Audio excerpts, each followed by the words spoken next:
اس اثناء میں جب یہ ہمارا پروگرام جاری تھا، ہمارے درمیان ایک اور بڑی شخصیت تشریف لائے ہیں، ڈاکٹر محمد شعیب قادری۔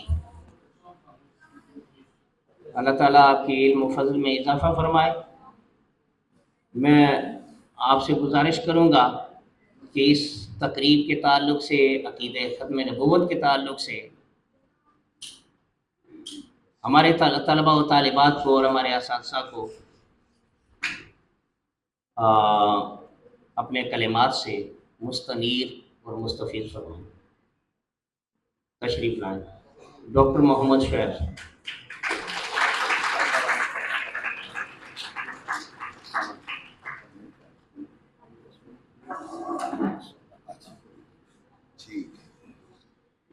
بسم اللہ الرحمن الرحیم۔ ما قال محمد ابا احد من رجالکم ولكن رسول اللہ وخاتم النبیین، صدق اللہ العظیم۔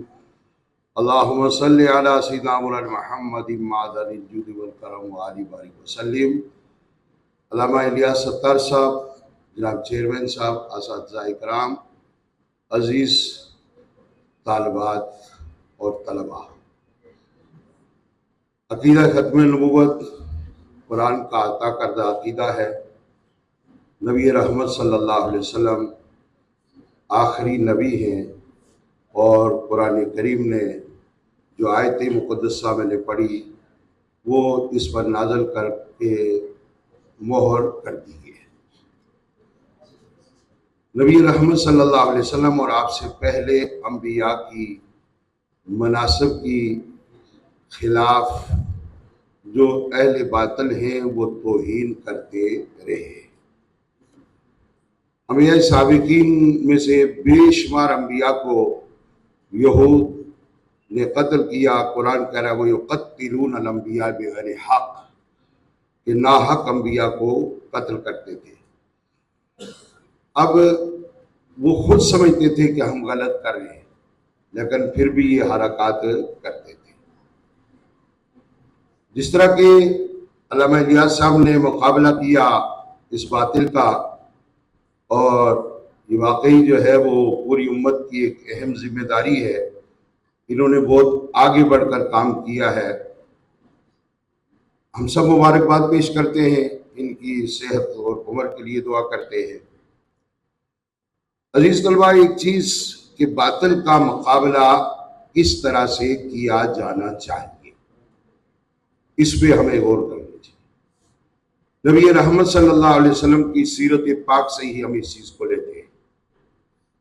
مثلا مکے بیت اللہ شریف، اس کے لیے قرآن کہہ رہا ہے اِنَّ أَوَّلَ بَيْتٍ وُضِعَ لِلنَّاسِ لَلَّذِي بِبَكَّةَ مُبَارَكًا وَهُدًى لِّلْعَالَمِينَ، کہ زمین پر سب سے پہلا جو گھر بنا ہے وہ بکہ میں بنا ہے، بیت اللہ بنا ہے، اور یہ اللہ کی عبادت کے لیے بنایا گیا ہے۔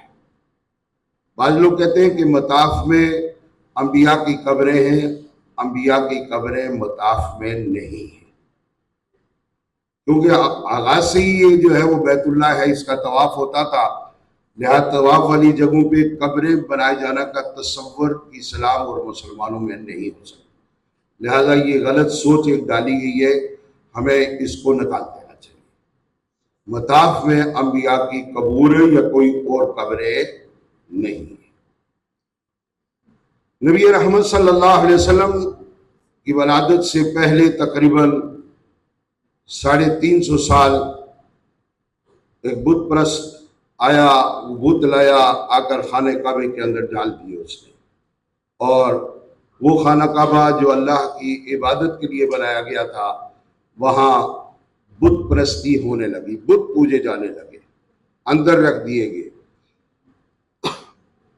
نبی رحمت صلی اللہ علیہ وسلم پیدا ہوئے 40 سال مکے میں گزارنے کے بعد، اعلان نبوت کے بعد 13 سال آپ صلی اللہ علیہ وسلم نے ایک بھی احتجاجی کال نہیں دی کہ یہاں سے بتوں کو نکالا جائے۔ کسی سیرت نگار نے نہیں لکھا کہ نبی کریم صلی اللہ علیہ وسلم نے مسلمانوں سے احتجاج کروایا ہو کہ کافروں نے اس کا غلط استعمال کیا ہوا ہے، لہذا یہاں احتجاج کریں اور بتوں کو جو ہے وہ باہر نکالا جائے، بیت اللہ کا حق دلایا جائے۔ آپ صلی اللہ علیہ وسلم کے عمل سے ایسا کہیں ثابت نہیں، صحابہ نے بھی نہیں کی۔ صحابہ حضور کے پوچھے بغیر کوئی کام نہیں کرتے تھے۔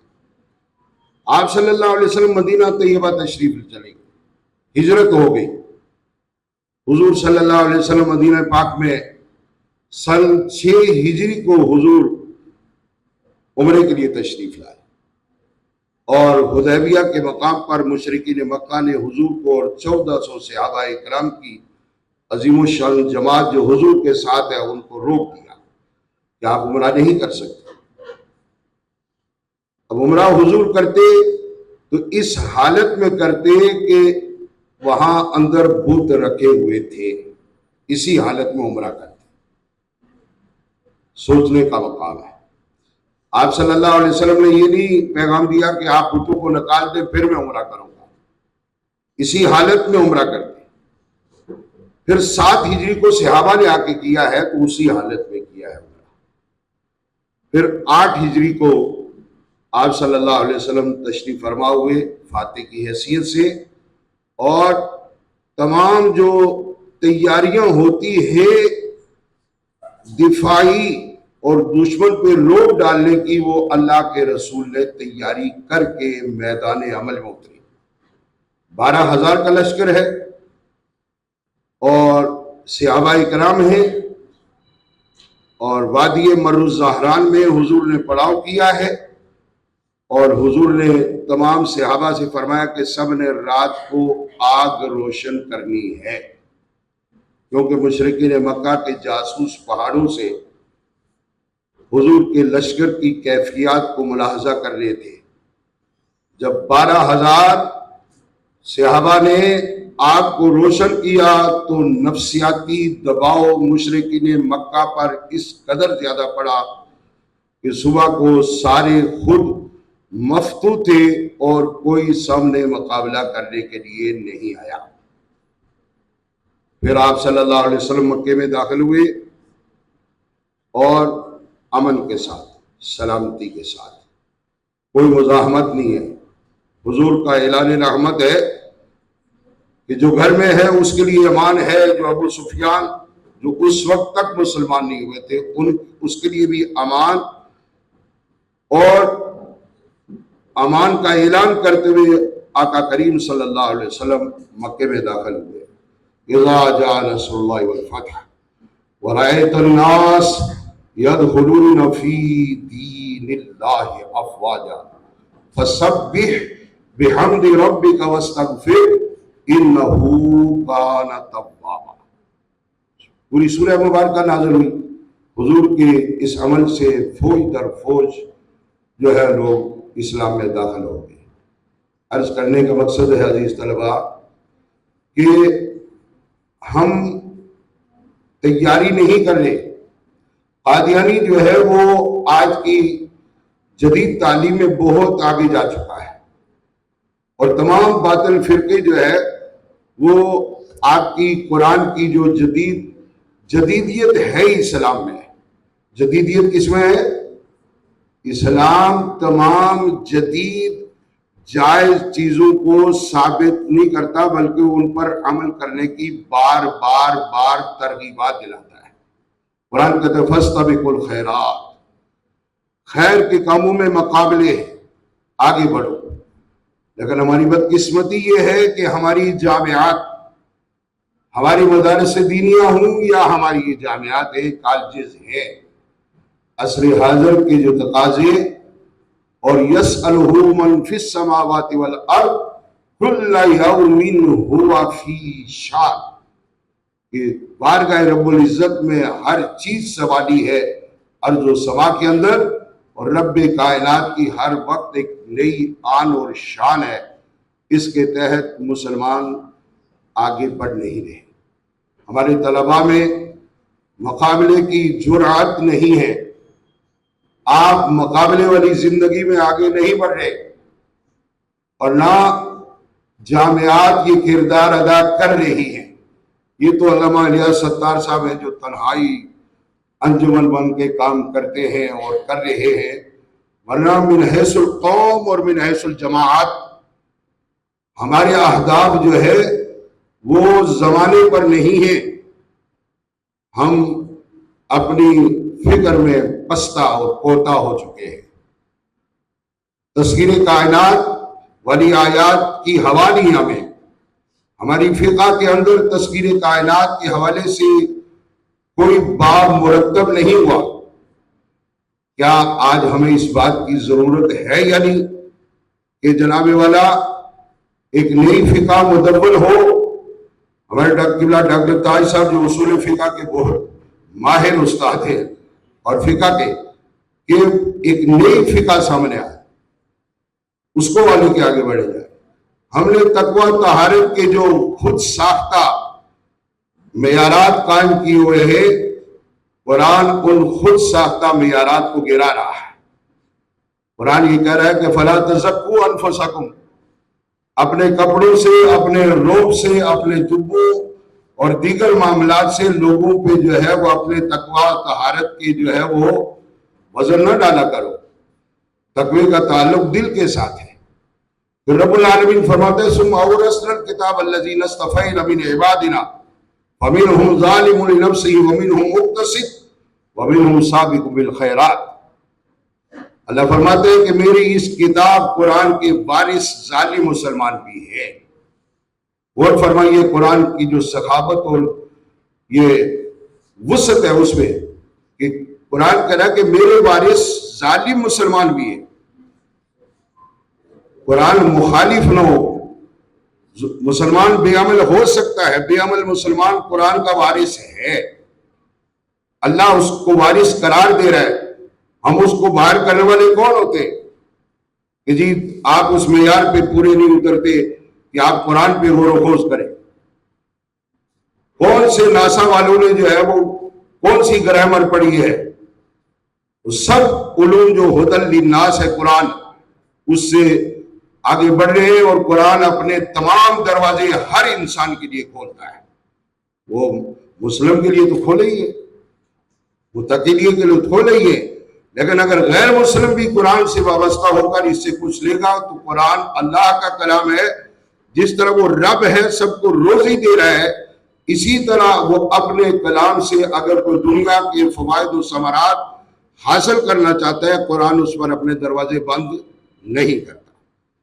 لہذا ہمارے فقہاء نے جو بہت سخت شرائط تقوی طہارت کی اجتہاد کے لیے لگائی ہے وہ اس آیت مقدسہ کے سامنے پھر ان کی اتنی حیثیت نہیں رہتی.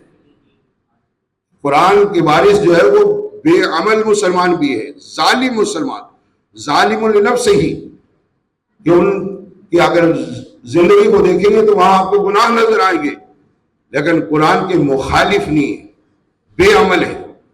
قرآن ان کو اپنا وارث قرار دے رہا ہے. اب یہاں مفسرین لکھتے ہیں کہ یہ ظالم لنفسہ ہی کو پہلے کیوں بیان کیا گیا؟ درمیانے درجے کے یا بہت اچھے لوگ ان کو بعد میں رکھ کر ظالم النفس کو پہلے کیوں بیان کیا گیا؟ فرمایا کہ مسلمانوں میں بھی عمل تو زیادہ ہوں گے نا.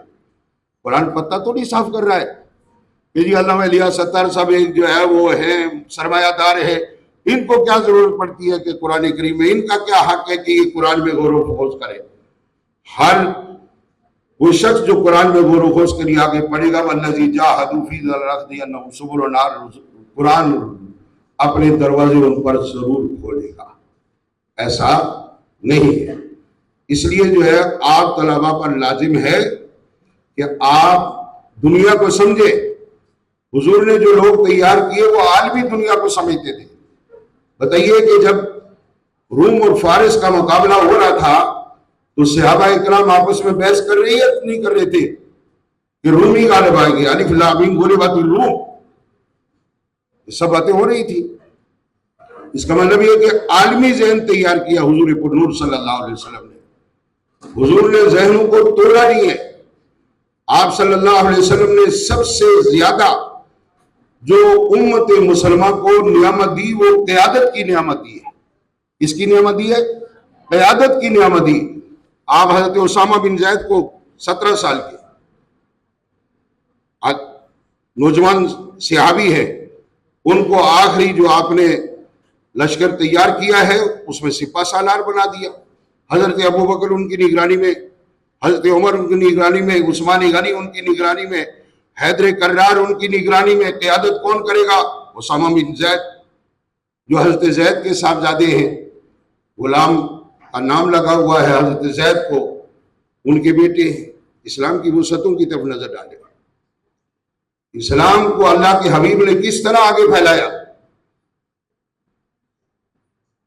کس طرح سے ذہن سازی کی، کتنے ذہن بڑے کیے. ہمارے یہاں ذہن چھوٹے کر دیے جاتے ہیں. جہاں بھی اچھا کوئی ذہن ہوگا اس کی حوصلہ افزائی ضروری ہے، اس کو آگے بڑھایا جائے، اس کی حوصلہ افزائی کی جائے، تاکہ جو ہے وہ قومیں ترقی کرتی ہیں. ہماری بدقسمتی یہ ہے کہ ہم بجھے ہوئے چراغوں کو بڑے بڑے منصب دے دیتے ہیں. ہم روشنی کو چھوڑ دیتے ہیں، قابل بندے کو چھوڑ دیتے ہیں. ہم معیار نہیں دیکھتے. ہم ناقص العقل لوگوں کو جب کلیدی عہدے سونپ دیتے ہیں تو وہ اندھیرے میں آپ کو ٹھوکرے لگے. اس بیچارے کو پتہ ہی نہیں کہ مجھے کس سمت میں سوچنا ہے، کیا کرنا ہے، کیا فیصلہ کرنا ہے. آپ نے ایک روشنی والے بندے کو نہیں بٹھایا. حتیٰ کہ جامعات میں بھی یہی حرکت ہے. جامعات میں مسلک کی سوچیں جو ہمارے اوپر مسلط ہوئی ہیں، مسلک جو ہے وہ بنیادی طور پر امت مسلمان کو زوال کی طرف لے جانے کے لیے بہت بڑی سازش ہے. آپ اسلام کی بات کیا کریں، مسلک تو انسانوں نے بنائے ہوئے ہے. 1,24,000 کم و بیش انبیاء نے اسلام دیا ہے. اسلام کی بات کریں، شرع اللہ لکم من الدین ما وصی بہ نوحا و ابراہیم و موسیٰ، سورہ شورى ہے یا سورہ شورى، اس کی 13ویں آیت مقدسہ ہے کہ اللہ نے تمہارے لیے پسند کیا وہ دین جو نوح کے لیے ابراہیم و موسیٰ، عیسیٰ اور نبی آپ کے لیے پسند کیا ہے. یہ مسلک کیا ہے؟ اس کھال کو اتارے اپنے اوپر سے، اسلام کے اندر آئیں. آپ کو جو خدا کو جواب دینا ہے. اور سورہ انعام کی آیت 60 میں 160 ہے غالباً، ان الذین فرقوا دینہم وکانوا شیعا لست منہم شیء، کہ جن لوگوں نے دین کے اندر جدا جدا راہیں پیدا کر دی ہے ان کا تعلق رسول کریم صلی اللہ علیہ وسلم سے ٹوٹ رہا ہے. حضور سے تعلق نہیں. جب حضور سے تعلق نہیں رہا تو آپ کی حیثیت کیا ہے؟ کچھ بھی حیثیت نہیں. اس لیے مقابلے کی طرف آئیں. کس طرف آئیں؟ محنت کی طرف آئیں. آپ بہت دور دراز سے سفر کر کے بچ کے آتی ہے. میں بھی کافی عرصے سے یہاں ان اساتذہ کے زیر سایہ کام کر رہا ہوں. آپ اپنے وقت ضائع کرتے ہیں، بعض دفعہ بیٹھے ہوئے گپ شپ میں. آپ دیکھیں صبح آپ کی اماں جان نے کتنی تیاری کی ہوتی ہے، اٹھا کر آپ کو چائے پلا کر آپ کو پراٹھے کھلا کے بھیج دیتی ہے. آپ حق ادا کرتے ہیں اس کا. واپسی جاتے ہیں آپ بستہ پھینک کے، جی میں پڑھ کے آ رہی ہوں یا آ رہا ہوں، میرے لیے کھانا تیار ہونا چاہیے. وہ کھانا بھی تیار ہے. آپ نے حق ادا کیا ہے.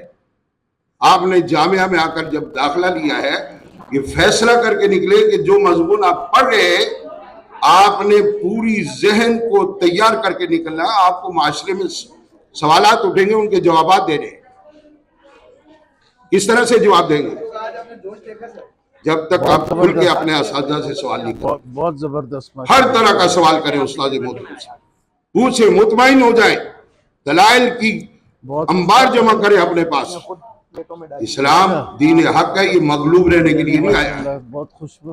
اس کو غالب کون کرے گا؟ آپ، میں، آپ. ہماری ذمہ داری ہے اس کو غالب کیا جائے. کیسے غالب کریں گے؟ محنت کر کے، پڑھ کے، اجتماعیت کے ساتھ. کس کے ساتھ؟ ہمارے یہاں صحابہ کرام میں بہت زیادہ باہمی جو ہے اختلافات کی باتیں ہوتی ہیں. اگر وہ اختلافات ہوتے تو یہ دین آفاق میں جو پہنچا ہے نہ پہنچ پاتا. آپ ایک جمعیت بنے، آپ ایک جماعت بنے. آپ یہ اپنے ذہن میں لے کے آئے کہ ہم نے قوم کے لیے کچھ کرنا ہے، اپنے خاندان کے لیے کچھ کرنا ہے، اپنے احباب کے لیے ہم نے کچھ کرنا ہے. صرف اپنے لیے نہیں. کنتم خیر امت اخرجت للناس، تم بہترین امت ہو، تمہیں لوگوں کے لیے لایا گیا ہے. اپنے لیے جینا یہ کوئی کمال کی بات نہیں. ڈاکٹر صاحب علامہ الیاس ستار صاحب جس انداز سے یہاں جامعات میں سرپرستی فرم ہے، جامعہ میں آپ کی اتنی خوبصورت لائبریری بنا کر آپ کے لیے رکھ دی ہے، اگر آپ پڑھیں گے نہیں، محنت نہیں کریں گے، ان کتابوں کو نہیں دیکھیں گے، وہاں اے سی لگا کے دے دیا ہے۔ ہم یہ کہتے ہیں کہ بھئی آج دین کے معاملے میں کوئی مشکل ابھی نہیں آئی۔ پیارے نبی جب دین کی بات کرنے کے لیے جاتے تھے تو لوگ پتھر مارتے تھے، کیا مارتے تھے؟ گالیاں دیتے تھے، راہیں بند کرتے تھے، کانٹے بچھاتے تھے۔ ابھی تو ہمارے اہل دین کو لوگ پھول پیش کرتے ہیں، اسٹیج بنا کر دیتے ہیں اور بڑی آؤ بھگت ہوتی ہے، لہذا ہمیں مقابلہ کرنا ہے۔ جزاک اللہ۔ چند باتیں عرض کی، کوئی بات آواز اونچی ہے، آپ کی سماعتوں کو تکلیف، معذرت چاہتا ہوں۔ ڈاکٹر صاحب بہت شکریہ، بہت شکریہ، السلام علیکم۔ ماشاء اللہ۔